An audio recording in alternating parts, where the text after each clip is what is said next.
Kajian Fathul Bari Kitabul Azan ya, judul besarnya masih seputar saf di dalam sholat berjamaah. Yang terakhir itu bab sebelah kanan imamnya ternyata ada keutamaan, ada kelebihan, sehingga para sahabat berebut ya, kalau sholat berjamaah itu ke sebelah kanan. Nah, itu hal yang ringan mungkinnya yang kemarin, tapi ya memang demikian lah kondisinya. Ya, ada keutamaan sebelah kanan imam yang oleh Imam Bukhari kemudian dimunculkan dengan judul Babu Maimanatil Masjidi wal Imam. Sengaja memang dimunculkan pembahasan demikiannya. Bab bagian sebelah kanan masjid dan imam. Nah, artinya juga ini ya, berarti apabila sholat berjamaah imam itu di tengah ya, apabila sholat berjamaah imam itu di tengah, berarti kalau di masjid jelas mungkin bisa ditempatkan gitu ya, tengahnya jelas lah. Kalau ruangan masjid seperti apa, nah imam itu di tengah. Tengah itu bukan tengah-tengah ruangan, imam di depan sendirian ya, membagi tengah itu antara kanan dan kiri maksudnya. Nah, kalau berjamaah dua orang kan ya, berjamaah dua orang sejajar, berarti antara imam dan makmum sejajar seperti biasanya sejajar antara makmum lah itunya sejajar. Nah, kalau berjamaah 3 orang berarti 2 makmum di belakang. Nah, berarti imam di tengah, berarti posisinya jangan segaris dengan salah satu makmum. Nanti itu jadi apakah yang satu orangnya sebelah kanan atau sebelah kiri. Pokoknya imam itu di tengah. Nah, kemudian kalau di satu masjid tidak ditempatkan secara khusus tempat untuk makmum perempuan, karena banyak di masjid-masjid itu ya, untuk makmum perempuan itu ditempatkan khusus, biasanya mepet ke tembok samping belakang gitu ya, pakai hijab gitulah ya, khususnya perempuan. Ada bagusnya mungkin mau buka kerudung pakai mukena gitu kan, terhalang hijab dari pandangan laki-laki. Nah, kalau tidak ditempatkan secara khusus berarti makmum perempuan juga di tengah, berarti berdirinya berlurusan dengan imam. Seperti yang terjadi ketika Rasulullah berjamaah 4 orang di rumah kemarinnya, di hadisnya juga belum lama, di rumah Ummu Sulaim. Nah, berdirinya itu Rasulullah sendirian di depan, imam di belakangnya Anas bin Malik dan seorang anak yatim, anak-anak dua-duanya.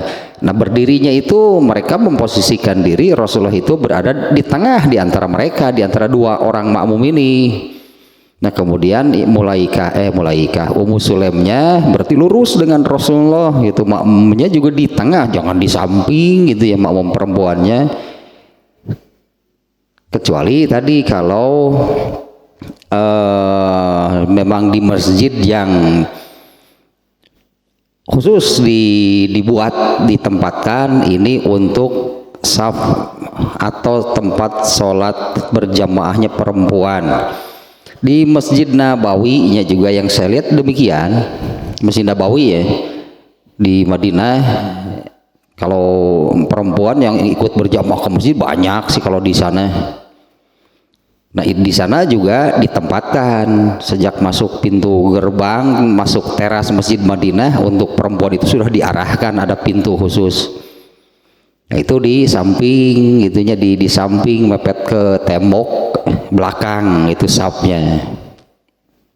Nah, itu yang kemarin ya Nah, oleh Imam Bukhari kemarin dimunculkan ada kelebihan, ya ada keutamaan masjid. Imam Bukhari menyebutnya masjid atau sebelah kanan imam. Maka itulah hanya ulasan sedikit, juga ada tambahannya yang barusan, bahwa artinya imam ada di tengah.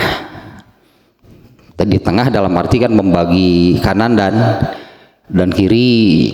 Berarti jangan bersebelah, nanti semuanya mau di kanan, imamnya yang disuruh ke kiri. Jadi imamnya di kiri, kan semuanya jadi di kanan. Yang tidak kebagian kanan teh berarti yang persis di belakang imam, berarti nggak kebagian kanan itu. Kan mau malah jadi seperti itu, harusnya imam di tengah sehingga terdiri dari dua bagian makmumnya, yang sebelah kanan imam dan sebelah kiri imam. Nah, sekarang bab yang baru ini juga tidak terlalu berat, mungkinnya tidak terlalu berat, tapi ini terjadi, sering terjadi, terutama kalau sholat Jumat, yang kebanyakan ya kalau dalam pelaksanaan sholat Jumat makmumnya memang luber.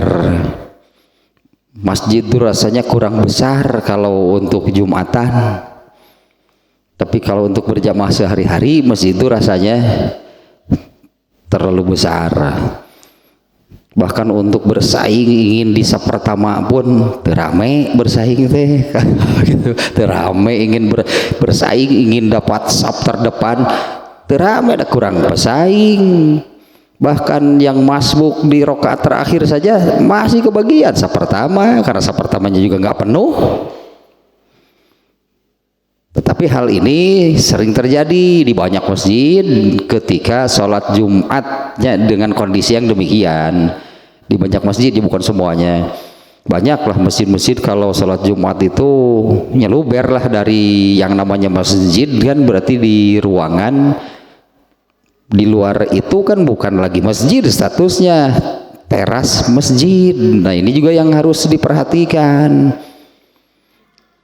Kalau mau sholat Jumat itu banyak yang begitu datang, entah karena sudah nggak kebagian di dalam masjid, atau memang ada yang sengaja ingin di teras masjid, padahal di dalam masjid juga masih banyak tempatnya. Salah sebetulnya yang demikian. Karena tidak boleh duduk menempati saf kedua kalau di saf pertama masih ada tempat dan demikian berurutan ke belakang ya. Nah, banyak kejadian itu yang tidak kebagian di dalam masjid, hanya kebagian di teras masjid, lalu begitu datang sholat 2 rakaat, itu sholat apa gitu ya. Kebanyakan ya, bermaksud dia itu tahiyatul masjid. Nah, masa ada tahiyatul masjid di luar masjid? Ya, artinya kan jadi tahiyatul masjid di luar masjid, nggak sesuai berarti dengan hadisnya. Karena hadisnya itu tentang tahiyatul masjid itu iza dakhola ahadukumul masjid, ya, apabila masuk masjid fala yajlis, jangan dulu duduk hatta yarka'a rakaataini, sebelum sholat 2 rakaat. Jadi tahiyatul masjid itu di dalam masjid, teras masjid belum, berarti belum masuk masjid, tidak diakui itulah sebagai masjid terkait dengan ada tahiyatul masjid. Nanti kalau teras masjid ingin diakui, taman masjid juga. Tuh, ini kan taman masjid, ini kan tempat parkir masjid, terus sarolat tahiyatul masjid di parkiran masjid, masa jadi demikian. Kayak yang paling parah yang rumahnya dekat ke masjid, saya kan tetangga masjid. Aduh parah mah, sholat tahiyatul masjid di imah, sholat tahiyatul masjid di rumah, karena terkait dengan masjid kan, teras masjid, taman masjid, parkiran masjid. Atau kalau ada apalagi berenang ruang DKM masjid, bukan itu ruang DKM, bukan masjid. Sekretariat masjid, nggak ada sholat tahiyatul masjid di situ. Di dalam masjidnya ada tahiyatul masjid. Nah, kembali ke sini nih. Ini judulnya tentang ini nih, babun iza kana bainal imami wa bainal qaumi haitun au sutrotun. Ini saya katakan ini sering terjadi pasti yang seperti ini. Artinya ini hal yang sering terjadi, sering diamalkan, itu kan berarti kan harus benar kan pengamalannya. Dan jangan sampai seperti tadi gitulah contohnya gitunya. Ini banyak terjadi mau sholat Jumat kesiangan, kebagian di teras masjid sholat tahiyatul masjid. Itu kan salah berarti karena belum masuk masjid. Tapi itu terjadi kan ya. Terjadi. Nah amalan-amalan demikian gitu artinya. Dan ya yang saya perhatikan sihnya kan bukan 1-2 orang yang mengerjakan demikian, berarti banyak sebetulnya kan hal-hal yang ya semestinya tahu kan hal tersebut. Banyak terjadi, banyak kesalahan lah jadinya ya dalam pelaksanaannya. Nah bab ke-80 sekarang. Apabila antara imam, babun izakana bainal imam, apabila antara imam wa bainal qaumi, antara imam dan di sini kaum sih ya maksudnya, ini kan yang sedang berjamaah makmum ya. Bab antara imam dan apabila antara imam dan makmum haitun au sutrotun, ada tembok atau penghalang apapun. Nah misalnya ya yang tadi kan, kalau dari yang contoh yang Jumatannya, karena Jumatan kan sampai meluber teh keluar. Kalau antara imam dan saf pertama itu tidak ada apapun di sana ya, bahkan imam tempat berdiri atau imam itu adalah sutroh bagi makmum yang di saf pertama. Artinya kan tidak jauh gitu jaraknya. Kalau makmum saf pertama sujud itu ya dekat lah gitu ya, di ini ke kaki imam jaraknya sekian gitu loh, tidak terlalu jauh. Kemudian antara saf pertama dengan saf kedua juga sama. Saf pertama itu adalah sutroh bagi makmum di saf kedua dan demikian seterusnya. Dan ini kan tanpa penghalang ya, antara imam dan makmum di saf pertama langsung lah gitunya berdekatan tanpa penghalang apapun, tanpa ada penghalang apapun di sana. Nah kalau mereka yang di luar masjid, misalnya di teras masjid, kan sudah terhalang, berarti kan dengan tembok bangunan masjid. Nah di mana batas masjid tadi itu harus jelas gitu ya, batas masjid itu harus jelas, karena di batas tersebut itu kan adanya amalan berdoa apabila mau masuk masjid, apabila mau keluar masuk masjid. Nah itu dibacanya itu di mana? Artinya batas masjid harus jelas, karena saya mau berdoa ketika masuk masjid. Nah kalau ya, seperti masjid ini kan jelas, berarti kan batas tembok ini kan batas-batas masjidnya. Kalau itu yang pintu di belakang berarti di kalau dari sini setelah tembok itu bukan masjid, itu teras masjid. Nah berarti kalau mau masuk ketika membaca doa ketika mau masuk masjid itu ya di situ di perbatasan tersebut. Sebelum masuk berdoa dulu. Nah kemudian kalau mau masjid mendahulukan kaki kanan, itu kapan sih boleh dianggap dengan begini? Kalau mau masuk masjidnya mendahulukan kaki kanan, anggaplah dengan kesadaran bahwa saya ini mau masuk masjid dan saya akan mendahulukan kaki kanan. Nah, itu di sebelah mana diamalkannya? Ya di sebelah mana itunya? Nah apakah kalau tadi di bawah ketika masuk melewati pagar, kan ada pagar, apa di situ gitu mau masuk masjid itu? Ya apa di sana itu mendahulukan kaki kanan sebelum berdoa? Belum kan, begitu melewati pintu gerbang itu belum masuk bangunan yang disebutkan dengan masjid. Nah, ini diantaranya batas itu, batas masjid itu harus jelas. Nah, ini bagaimana dengan makmum yang teras masjidnya ya? Teras masjidnya kan ada yang ke belakang, ada yang ke samping. Sebetulnya sama saja antara makmum yang kebagian di luar masjid itu kan terhalang oleh tembok bangunan masjid dengan imamnya. Nah, di sini masalahnya apa ini diakui sebagai sholat berjamaahnya? Ya, sementara antara imam dan makmumnya tadi itu sudah terhalang oleh tembok. Ya, apa sih kalau sapnya itu masih nyambung nggak? Nah, misalnya kalau di dalam masjid ini sap terakhir yang paling belakang di dalam masjidnya sap ke-7 misalnya, ternyata sap ke-8-nya di teras masjid. Nah, apa ini diakui sebagai saf ke-8 atau itu sudah nggak nyambung berarti? Kalau nggak nyambung berarti tidak termasuk masalahnya. Kalau itu sudah tidak nyambung, terputus, berarti tidak diakui sebagai makmum. Itu kan berarti tidak diakui sebagai makmum kalau terhalang kemudian terputus, anggaplah karena ada penghalang ini maka terputus atau tidak bersambung.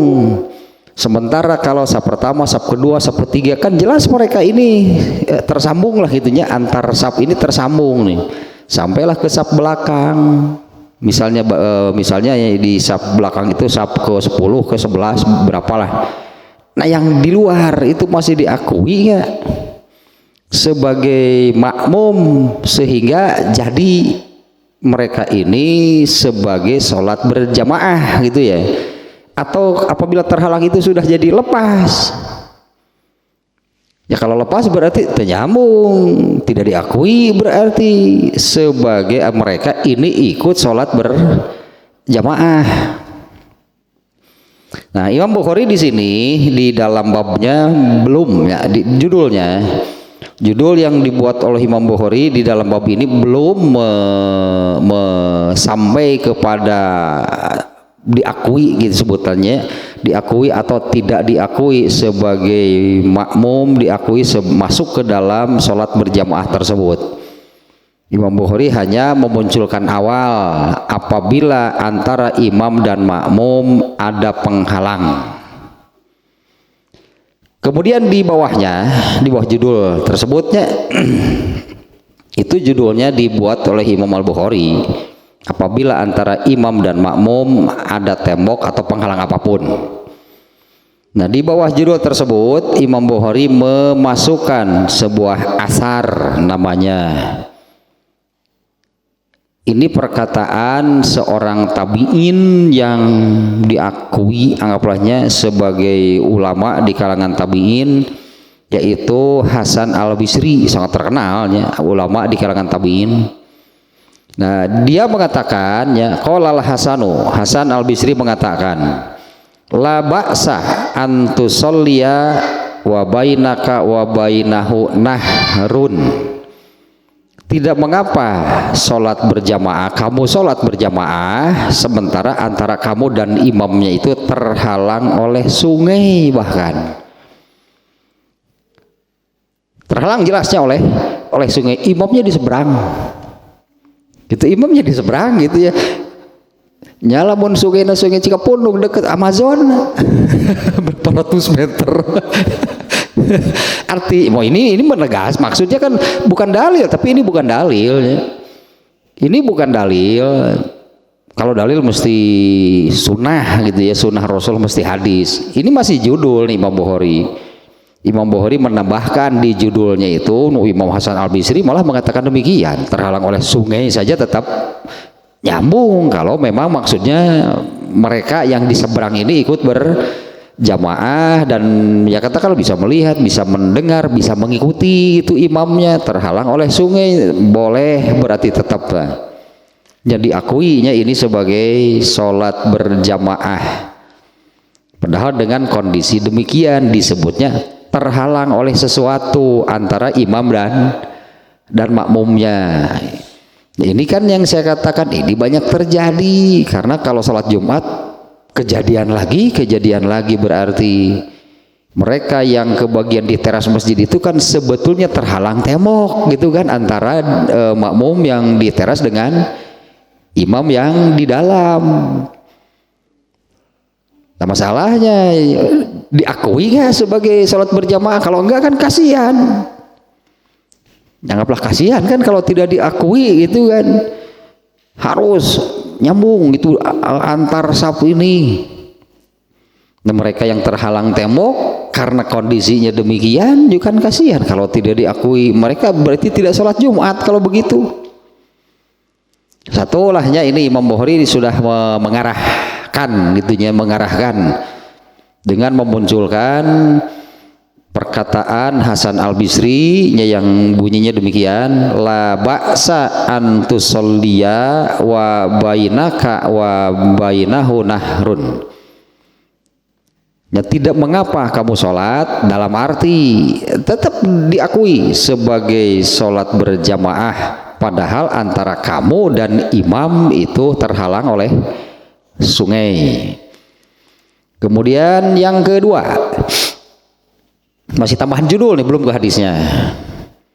Wa qala Abu Mijlazin ya'tammu bil imami wa in kana bainahuma tariqun aw jidarun iza sami'a takbirul imam. Abu Mijlaz mengatakan, ya tammu bil imam, kamu tetap bermakmum kepada seorang imam, diakuinya sebagai makmum, diakui sholat berjamaah. Wa in kana bainahuma, meskipun antara keduanya imam dan makmum tariqun aw jidarun, ada pemisah berupa jalan atau tembok. Iza sami'a takbirul imam, ya apabila bisa mendengar takbir imam, artinya apabila bisa mengikuti gitu kan, mengikuti imam karena terdengar, ya katakanlah bisa mengikutinya, bisa mengikuti apakah dengan mendengar, melihat atau bagaimana. Seseorang ya tetap disebut bermakmum kepada seorang imam meskipun di antara keduanya, imam makmum dan imam ini, ada jalan ataupun tembok, apabila si makmumnya ini bisa mendengar suara imam. Nah, apalagi kan sekarang suara imam bisa sudah apa namanya, menggunakan alat lah gitunya, seperti kalau sholat Id itu kan di tempat terbuka. Sholat Id itu di tempat terbuka, apalagi kalau di lapangan besar gitu ya. Kalau sekarang ini kan dengan adanya teknologi semacam ini, pengeras suara, bisa sampai ke makmum yang paling belakang terdengar suara imam. Masjidil Haram apalagi, mau dimanapun berdiri sebagai makmum, suara imam terdengar sama. Luar biasanya sound system Masjidil Haram, Masjid Nabawi sama. Dimanapun berdiri sebagai makmum, mau di depan imam, bisa sih di sana di depan imam. Kalau di Masjidil Haram bisa di depan imam. Imam di sini menghadap ke kiblat, kita di sana di depan imam menghadap kiblat juga. Kalau di Masjidil Haram bisa. Tapi ada yang dasar liur mulinan.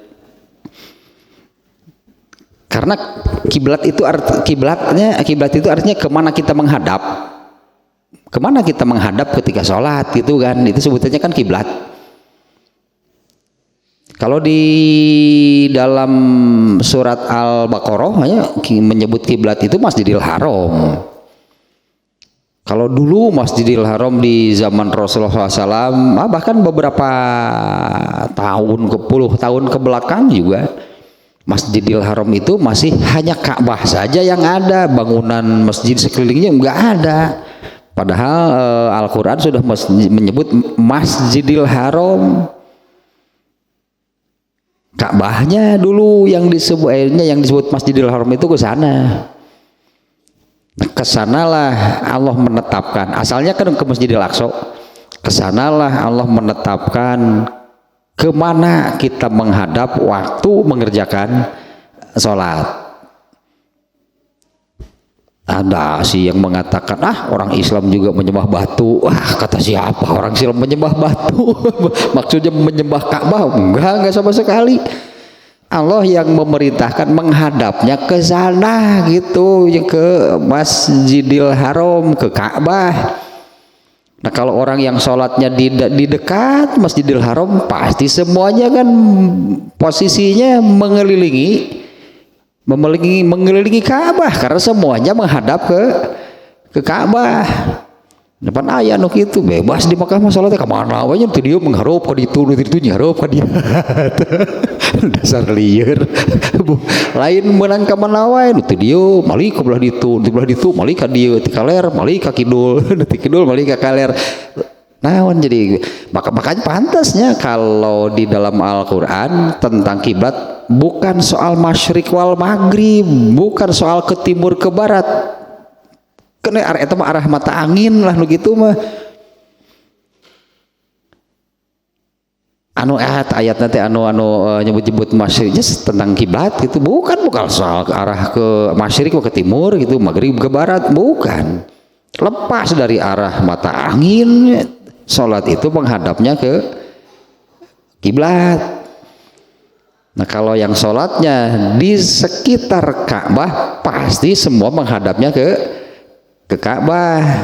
Imam berdiri paling depan, nah saf pertama di belakang imam muter sebagai saf pertama, di belakang ini saf kedua muter gitu mengelilingi Ka'bah, semuanya menghadap ke Ka'bah. Enak lah salat di hadapan Ka'bah teh asik pisan apalagi persis di belakang imam.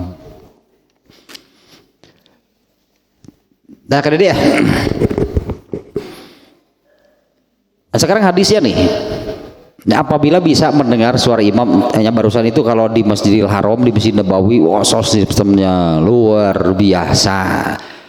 Bahkan untuk orang yang sholatnya di Masjidil Haram ya, di teras, di pelatarannya juga sangat luas, sama suaranya terdengarnya sakitu itu teh volumenya ya, sama terdengarnya. Mau di depan dekat di belakang imam ya, di dalam ruangan yang mengelilingi bangunan yang atau di teras sama, di hotel juga sama, di kamar hotel sakitu terdengar nanti. Di hotel yang dekatnya ke Masjidil Haram itu azannya berjamaahnya suaranya masuk ke kamar-kamar hotel, suaranya sama terdengarnya.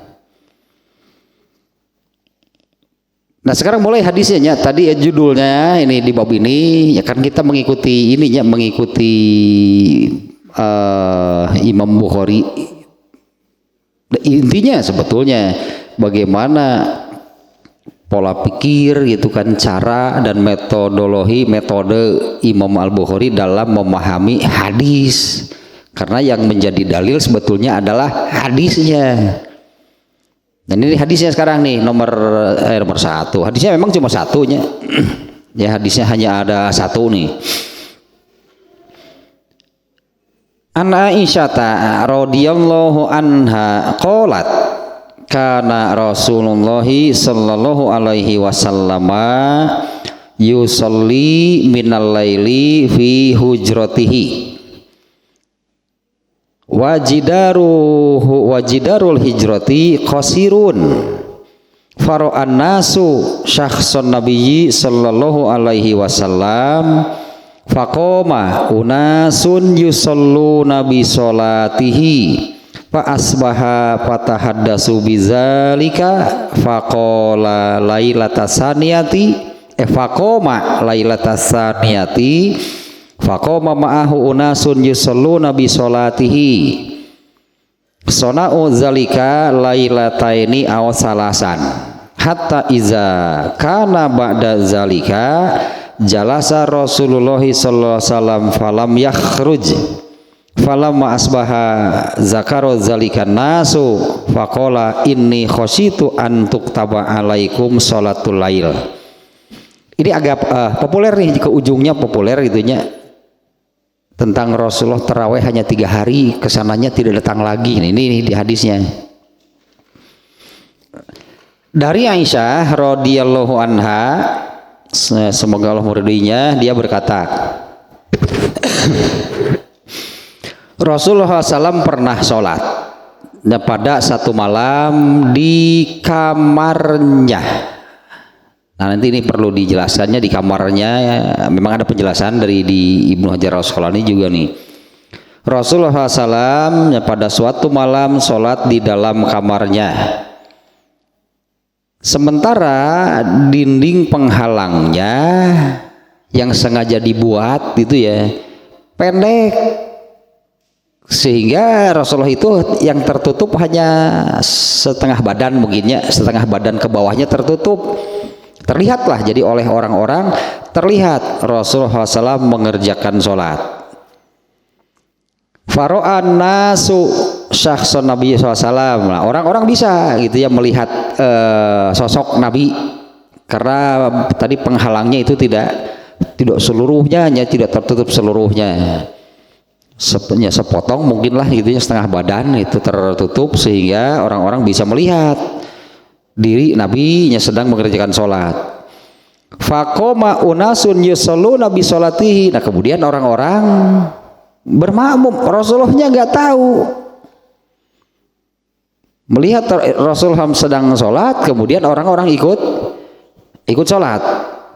Fa asbahu. Nah ketika besoknya waktu subuh, fatahaddatsu bizalika, mereka yang ikut sholat malamnya tadi, nah mereka kemudian ngobrol, kami bermakmum kepada Nabi atau kebarita sararea tadi malam gitunya, kami bermakmum gitu sholat malam kepada Nabi.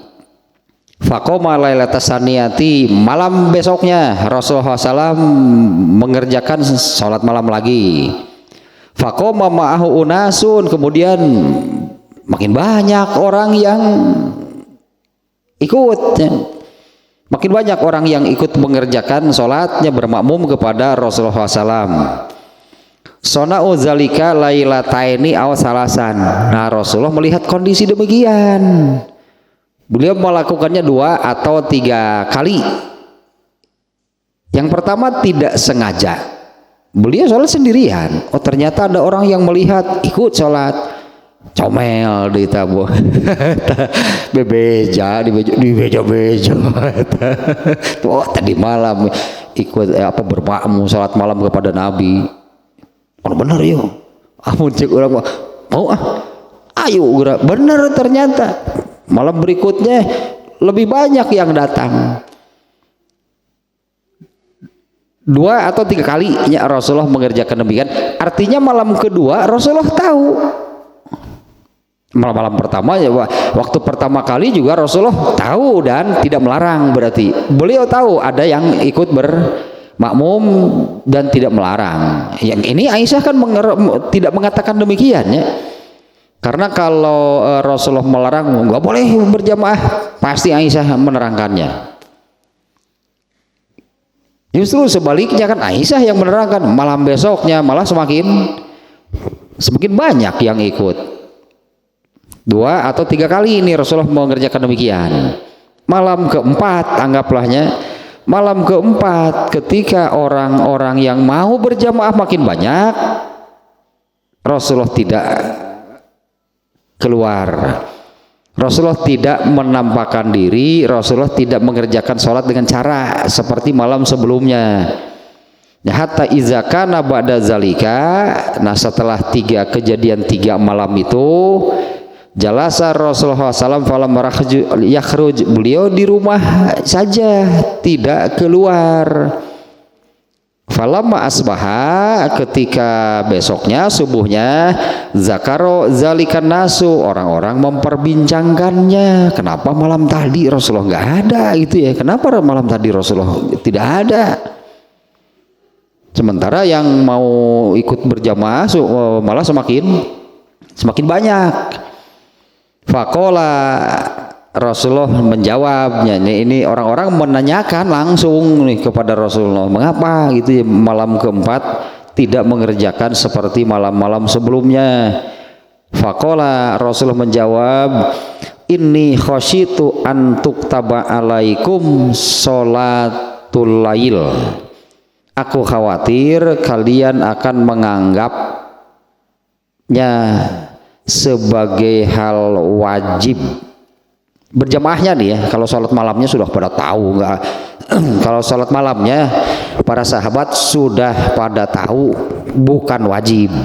Jadi yang dikhawatirkan oleh Rasulullah, nanti kalian menganggap wajib, itu tentang berjamaahnya. Nah kalau soal yang wajib hanya yang 5 gitu ya, berdasarkan hadis ini, ada seorang Arab gunung, Arab Badui yang datang kepada Rasulullah menanyakan, ya Rasulullah, akhbirni maza faradallahu alayya minas salat. Ya wahai Rasulullah, beritahukan kepadaku apa yang Allah wajibkan untukku tentang salat. Rasulullah SAW menyebutkan as-sholawatul khamsu, salat yang 5. Di situnya menunjukkan bahwa sholat yang wajib itu adalah yang 5. Ini kan sholat malam. Para sahabat sudah tahu pasti itu bukan wajib. Nah, jadi yang dimaksud oleh Rasulullah SAW, aku khawatir antuk taba alaikum sholatul lail, kalian menganggap nanti berjamaahnya itu menjadi wajib. Itu yang dikhawatirkan oleh Rasulullah, bukan menganggap sholat malamnya jadi wajib, tapi berjamaahnya. Nah ini ada hadis ini, ada yang menjadikan hadis ini sebagai sunnahnya sholat tarawih berjamaah itu hanya 3 malam. Mikir kan gitu, para sahabat malam keempatnya mau berjamaah lagi, tapi Rasulullah tidak datang. Padahal di sini kan ada alasannya kan, jelas. Nah kalau di kita hanya berhenti sampai 3 malam, alasannya apa? Aku khawatir kalian menganggapnya wajib. Telat tuh, itu sudah diberitahu dari kapan tuh.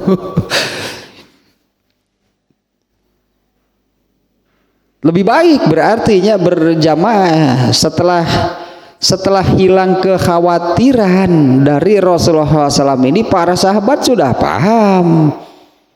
Yang dikhawatirkan oleh Rasulullah itu mereka menganggap hal itu wajib. Setelah tahu tidak wajib, nah kemudian pada bulan yang sama pada bulan yang sama lama ternyata Rasulullah tidak, karena malah semakin banyak yang datangnya semakin banyak. Itu malam tadi tidak datang, mungkin malam besok datang, malah makin banyak yang datang. Ternyata lama Rasulullah SAW tidak datang, kemudian baru melakukan hal yang sama lagi di 10 malam terakhir. Ya, di 10 malam terakhir Rasulullah itu mengerjakan lagi hal seperti ini. Tapi ini ke yang pokoknya nih. Di dalam hadis ini diterangkan oleh Aisyah ya, bahwa Rasulullah SAW menurut redaksi hadisnya yang dari penjelasan Aisyah ini, fi hujratihi, di kamarnya, yang dimana kamarnya itu sengaja dibuat disekatnya, membuat sebuah, bukan kamar lah, satu ruangan, satu bilik, bilik bahasa Melayu deh, satu ruangan. Rasulullah mau sholat di sana gitu ya.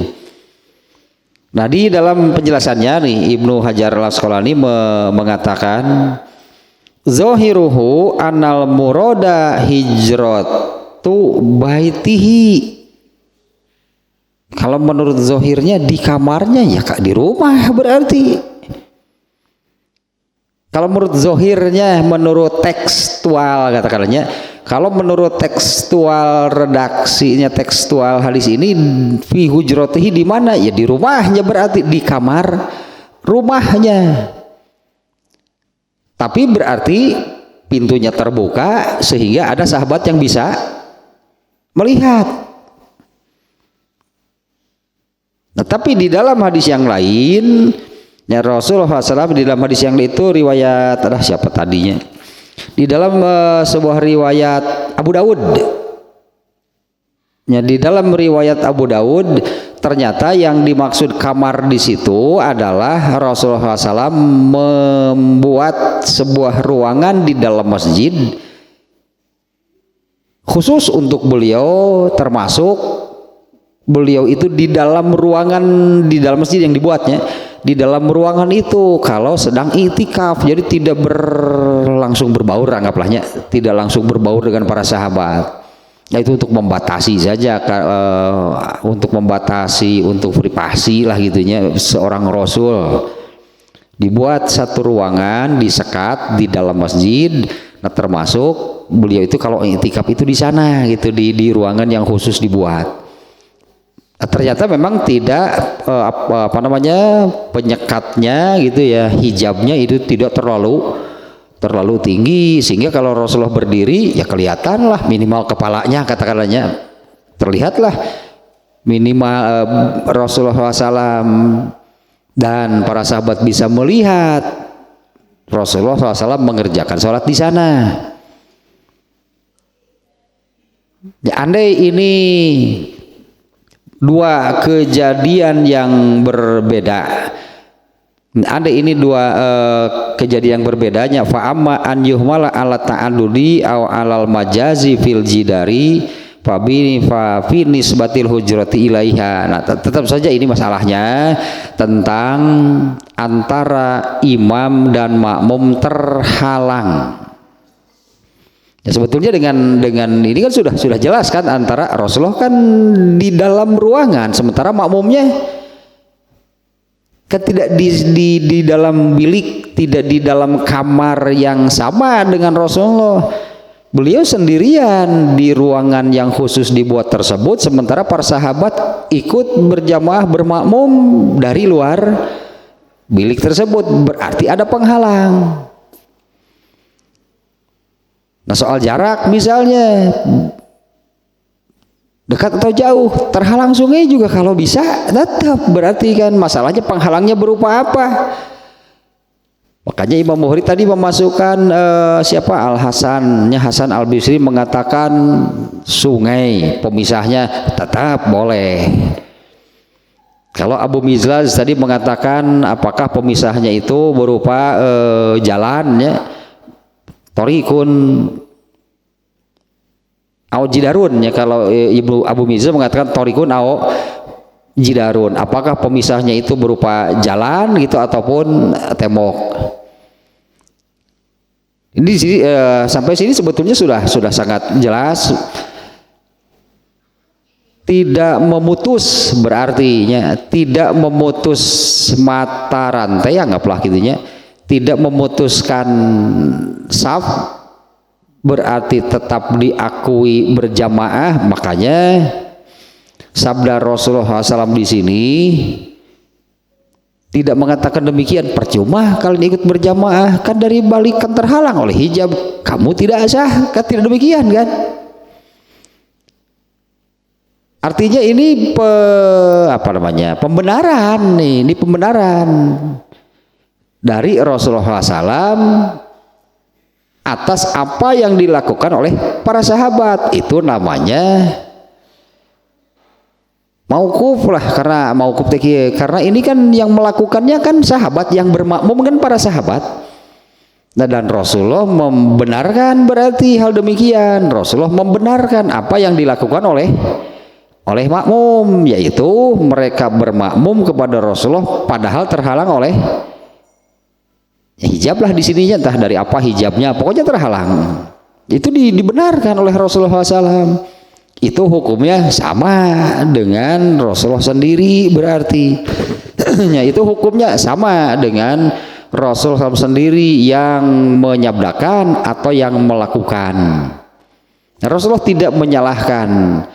Di dalam hadis ini yang Rasulullah khawatirkan itu adalah para sahabat menganggap berjamaah sholat ini bulan Ramadan nih ya, makanya ada dari hadis ini ada yang mengambil kesimpulan bahwa berjamaah sholat tarawih itu hanya boleh tiga hari. Ini kejadiannya bulan Ramadan, karena kalau di luar bulan Ramadan Rasulullah tidak pernah berjamaah kecuali dengan Ibnu Abbas kemarinnya yang masih anak-anak lah. Itu pun ikutnya tidak dari awal Ibnu Abbas. Itu hanya untuk memberi pelajaran kepada Ibnu Abbas. Ya masa anak-anak ikut sholat dilarang, harusnya juga diajak. Ya masa dilarang gitu ya, harusnya juga diajak supaya belajar. Adapun Rasulullah pernah sholat malam dengan istrinya kan? Enggak kan ada hadisnya. Rasulullah berjamaah sholat tahajud bersama istrinya nggak ada, atau dengan sahabat yang lain juga nggak ada. Malah sholat malam bulan Ramadan juga Rasulullah pernah seperti ini. Aku khawatir kalian menganggapnya itu hal yang wajib. Artinya bukan wajibnya berjamaah sholat tarawih itu tidak wajib. Bagaimana kalau berjamaah? Lebih baik pasti berjamaahnya. Kalau berjamaah itu lebih baik daripada sendirian. Untuk sholat sunat gitu kan boleh berjamaah, boleh sendirian. Lebih baik yang mana? Yang berjamaah pasti. Yang Rasulullah khawatirkan takut dianggap wajib berjamaahnya. Nah, adapun setelah ini, kemudian Rasulullah SAW berjamaah setelah hilang ya, setelah hilang kekhawatiran Rasulullah SAW salah memahami itu para sahabat. Untuk Ramadan berikutnya Rasulullah berjamaah sholat malamnya. Ya, untuk Ramadan berikutnya Rasulullah sholat malamnya itu berjamaah dan para sahabat sangat bersemangat pasti. Ya, para sahabat sangat antusias berjamaah untuk ikut berjamaah sholat malam di bulan Ramadan diimami oleh Rasulullah. Dari awalnya juga sudah antusias begini para sahabat. Asalnya wah Rasulullah sholat itu kan itu bebeja ke Rasulullah takbir bilang nggak makmum. Emang Rasulullah nggak tahu apa? Dari hadis ini kan nanti ada ke depan atau sudah sebagiannya. Oh iya tentang saf. Di antaranya kan Rasulullah memerintahkan luruskan, sempurnakan saf kalian, karena aku bisa melihat ruku kalian, sujud kalian, khusyuk kalian melalui punggungku. Padahal Rasulullah kan ke depan, sholat itu menghadap kiblat, makmum di belakang, tapi Rasulullah tahu, bisa melihat ada yang sholat bahkan sholatnya seperti apa, sampai menyebutkan khusyuknya pun aku tahu. Ruku kalian seperti apa, sujud kalian seperti apa, khusyuknya seperti apa, aku bisa melihat sholat kalian. Kenapa Rasulullah tidak datang lagi? Ya kan tahu, Rasulullah itu tahu ternyata kemudian ada sahabat yang ikut berjamaah dan Rasulullah mengkhawatirkan hal yang tadi. Nah, adapun dari hadis ini ya meskipun tidak dibahas sama sekali sebetulnya kan oleh Rasulullah kan. Aisyah hanya menerangkan kondisinya demikian saja. Rasulullah SAW sholat di dalam satu ruangan, kemudian para sahabat bermakmum kepada Rasulullah padahal terhalang oleh penyekat-penyekatnya ruangan tersebut. Tetap sah diakui sebagai berjamaah. Nah yang kemudian ya pasti kan muncul kemudian bagaimana kalau penghalangnya bukan hijab-hijab seperti itu, kalau tembok bagaimana? Karena kalau hijab yang dibuat oleh Rasulullah itu kain palinglah itunya anggap hanya berupa kain. Nah kalau tembok kan tebal, nah kalau sungai kan lebar. Artinya kan masalahnya kan melebar, tapi substansinya adalah antara imam dan makmum itu terhalang oleh sesuatu. Nah apa ini masih tetap sah, masih tetap diakui sebagai sholat berjamaah? Ya, berarti jawabannya terlepas dari penghalangnya berupa apa. Nah bahkan kalau dalam ilmu fikih tadi Hasan Al-Bisri mengatakan terhalang sungai tetap gak ada masalah. Abu Mizal mengatakan terhalang oleh jalan kah, terhalang oleh tembok kah, terhalang oleh apa, asal tetap saja, asal makmumnya memang mengetahui atau bisa mengikuti lah gitunya. Memang kalau kondisi makmumnya bisa mengikuti imam. Jadi penghalangnya dalam bentuk apapun berartinya itu tidak jadi masalah. Ini yang kembali ke yang awal tadi. Jadi kalau yang sholat berjamaah kebagian di teras bagaimana? Kalau soal berjamaahnya aman sih, tapi buruk banget gitu teh. Lain pangheulana atuh ka hareup. Ngadeun bae da di teras ge diakui berjamaah. Mikir teh kitu wae. Meskipun hanya kebagian di teras tapi tetep kan diakui sebagai berjamaahnya. Iya gitu, tapi kenapa apa mau tiap Jumat di situ? Unggal Jumat si eta di teras deui. Jadi mah ya kritik membangun sihnya.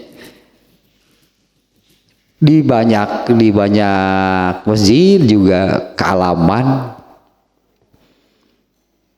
Kalau kebetulan sedang menjadi khotib kan khutbah gitunya, khutbah kan melihatnya ke sana, ke arah jamaah, terlihat juga lah keluar gitu. Itu juga ada yang belum ke teras, ke masuk masjid gerbangnya saja belum, di luar saja padahal sedang khutbah.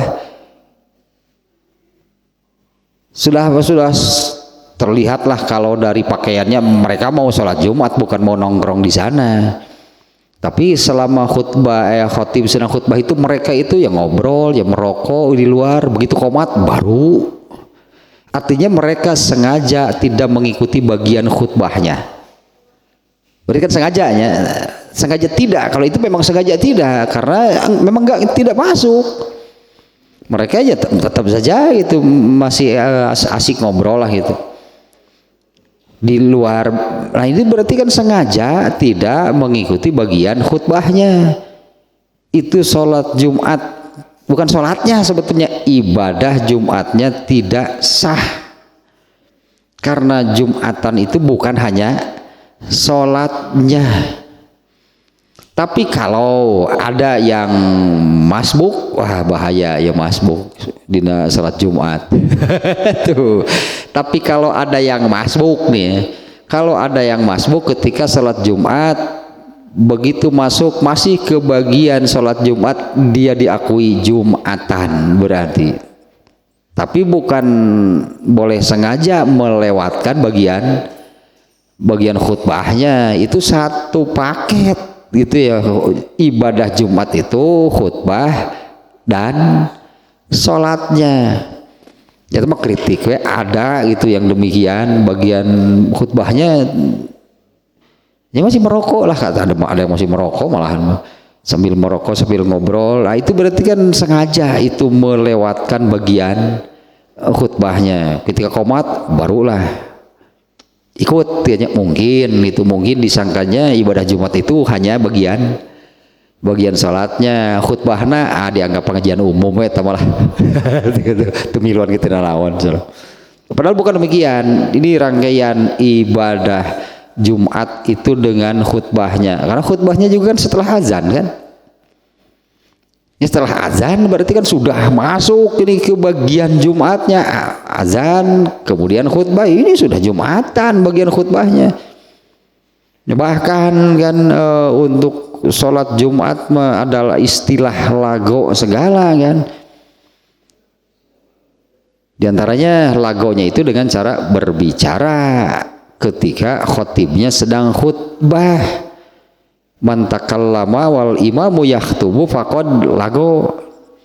Nah, barang siapa berbicara ketika imamnya sedang khutbah, maka lago. Lago itu artinya nol besar. Nggak dapat apa-apa, berarti nggak dapat pahala apa-apa dari ibadah Jumatnya. Hanya jadi terbebas, katakanlahnya, hanya jadi terbebas dari sudah memenuhi gitu, ibadah Jumatnya sudah memenuhi, dia sudah melakukan tapi nol besar, nggak dapat apa-apa. Beda dengan yang tidak mengerjakan sholat Jumat, kan dosa. Nah kalau ini mengerjakan sholat Jumat hanya tidak dapat, mestinya kan dapat pahala kalau ibadah. Itu kan mestinya mendapatkan pahalanya kalau ibadah. Ini lago berarti nol besar, nggak dapat pahala apa-apa. Amat rugi itu ya, karena Jumatan itu kan sholat hari raya, pahalanya juga luar biasa. Ini malah lago tidak mendapatkan apa-apa, kan itu terkait dengan khutbahnya kan. Barang siapa yang berbicara ketika khotibnya sedang khutbahnya sedangnya, kan khutbah khutbah ceramah bahasanya apalahnya, menerangkan sesuatu, lalu ada makmumnya ada yang berbicara, lago. Melebarlah sedikitnya. Dan lago bukan hanya berbicara. Kalau di zaman Rasulullah SAW itu Masjid Nabawinya, di zaman Rasulullah SAW itu lantainya tanah. Di Masjid Nabawinya di zaman Rasulullah SAW, lantai di dalam masjidnya itu tanah. Sehingga ada orang yang kencing di dalam masjid, orang Badui sih. Ya, ada orang kencing di dalam masjid, hampir dipukuli oleh para sahabat. Karena menurut para sahabat kan orang ini nggak kira-kira masjid tempat suci, tempat yang mestinya bersih dari najis, malah kencing di dalam masjid. Nah, orang Badui di luar tanah, di sini tanah, bedanya apa? Orang Badui, kenapa saya tidak boleh kencing di sini, di luar tanah, di sini tanah? Nah, sehingga ada dalam hadis salah satu lago itu nyotane. Nyotane emang aya nu ka masjid mawa taneuh, lain mawa taneuh. Nyo sajadah, nyo karpet. Ya saat itu nyo naon? Nyo taneuh, bor mau inyuk kalau nur-nur. Kerjaan. Artinya perhatiannya terpalingkan oleh hal lain, ngorek tanah gitunya. Ini ngorek tanah kalau sekarang ini kan mungkin sajadah, karpet gitunya terus gitu, malah main sedang Jumat tapi main karpet. Apalagi sekarang ada yang main HP. Aduh parah. Jumat kieu. Lago yang seperti itu, bukan bicara itu bukan hanya lagonya, pokoknya ya hal-hal seperti itulah. Tentu kemudian kalau modelnya ragamnya bisa berkembang, bisa jadi beragam. Kalau di dalam hadisnya itu yaitu yang memainkan tanah gitunya waktu sholat Jumat. Artinya dia tidak memperhatikan. Orang yang berbicara ketika khutbah juga pasti waktu bicaranya tidak memperhatikan. Pasti memperhatikan, yang jadi perhatiannya adalah ucapannya sendiri kan. Ini ketika seorang berbicara gitu kan, perhatiannya ke ucapannya sendiri, itu lago. Nah, hal lain juga banyak yang menyebabkan lago. Dan diantara yang harus dihindari ini bagian pengurus berarti ya mah kenceleng dah. Jangan sampai mengedarkan kenceleng itu ketika sedang khutbah, nanti yang mau masukkan uang ke kenceleng udah lago, berarti perhatiannya sudah udah tuing ya ulah oke coba harap ya lago nak nges sudah kau hantu gitu nanti pengurus tah bagian anak tah, jangan sampai kasihan lah gitunya. Jangan sampai yang Jumatan itu jadi lah, masa harus semuanya lagu itu.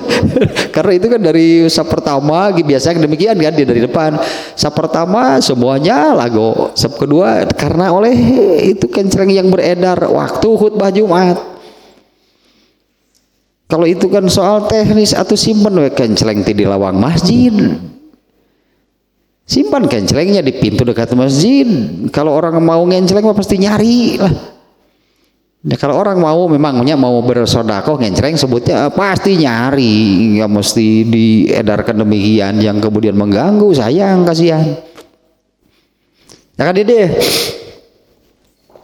Sekali lagi kalau dari ini kan babnya tidak terlalu berat, tapi perlu benar-benar perlunya karena kan terjadi tadi ini pasti terjadi, ya bukan pasti sering terjadi dan sudah terjadi, terutama tadinya ketika ibadah Jumat di masjid yang kondisinya memang demikian, dan sangat banyaklah kondisi masjid yang seperti ini ya, apabila mengerjakan sholat Jumat ya yang hadirnya itu memang meluber sampai ke teras masjid gitu ya. Nah sementara ya akan kenalah oleh apa yang dibahas sekarang, karena mereka yang di teras masjid itu kan terhalang oleh tembok masjid, tidak seperti yang di dalam masjid seolah-olah nyambung langsung gitu antara imam ke saf pertama ke saf kedua, itu nyambung langsung, bahkan imam itu adalah sutroh makmum di saf pertama itu adalah sutroh bagi makmum di saf kedua, dan demikian terus ke belakang. Nah, kalau yang kemudian sampai belakang terisi penuh masih nyambung keluar masjid, terhalang oleh tembok bangunan masjid, itu masih tetapnya diakuinya sebagai berjamaah. Hanya jangan jadi alasan seperti barusan lah, di teras juga tetap kan diakui sebagai jamaah Jumat, ikut Jumatan. Iya sih, iya sih, ngendek itu aja sate paling oke. Iya sih, hari berjamaah namun diakui tetap terhalang. Jangankan cuma tembok yang tipis, gitu kan? Jangankan cuma tembok yang tipis, malah bagaimana kalau terhalangnya oleh sungai? Asal bisa mengikuti, asal bisa benar kan, masih terdengar, bisa mengikuti lah gitu berjamaah imam, tetap diakui. Nah, dan juga nih satu kondisi yang entahlah di Masjidil Haram itu sudah soal bersab, kalau mau dibilang rapi kacau, paling yang hanya di sekitar Ka'bah yang dekat ke imam. Kalau yang di belakang di lantai 2 di rooftopnya, wah berjamaah itu satu rombongan umroh misalnya, satu rombongan lagi sebelah mana gitu, ngamber bener-bener saf pertama saf kedua sudah nggak ada di sana. Kalau musim umroh mah ini satu rombongan umroh, kemudian di belakangnya beberapa meter jauh satu kelompok lagi, satu kelompok lagi, tapi semuanya berjamaah ke imam tersebut. Saya diaturnya di Masjidil Haram, Masjid Nabawi rapi sih. Masjidil Haram gitu lah, suami istri saja berdampingan. Itu benang ku askar mana dirinya. Sholat nanti suami istri berdampingan, di belakangnya suami istri lagi, di belakangnya suami istri lagi. Sudah apanya aturan bersabnya mungkinnya dengan situasi kalau di sana suami istri dan nggak mau berpisah, karena sekali berpisah tak kapangi deui riweuh teh bener sebenarnya mah. Si maka mana jangan panik kita mah, karena masjidnya sangat besar, pintunya semuanya sama, nyari kemana coba pintu, dan pintunya ada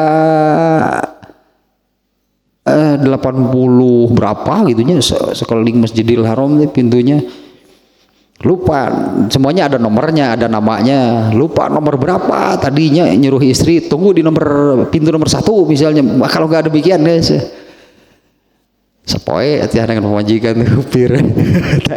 Mungkin jadi banyak yang nggak mau berpisah gitu suami istri kalau sholat berjamaah ke Masjidil Haram. Tapi akibatnya jadi demikian. Tapi ya itulah yang terjadi sampai hari ini di Masjidil Haram, demikian kondisinya. Apalagi musim haji yang ting menulungi guys itu mah.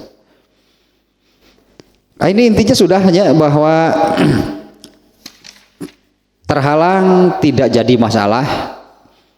Bahkan ya kalau bukan mengikuti isinya, ada kan yang mengatakan terhalang sungai saja gak ada masalah, seperti Hasan Al-Bisri. Tapi tetap benang merahnya substansinya bahwa terhalang oleh apapun, intinya tetapnya diakui sebagai sholat berjamaah.